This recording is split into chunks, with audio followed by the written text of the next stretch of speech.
I am making this short video of these two papers.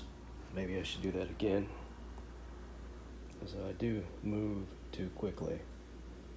I need this. This is for my reference.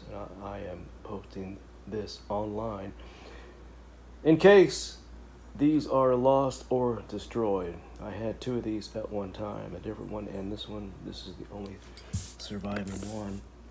So I need to make two short videos of this so it is at least saved online as long as the internet exists and the entities where I put this up at, then it shall still exist. I think it's a good idea, since only one or two or nobody even looks at my stuff at all. So this is for me personally. May come in handy one day. Video out.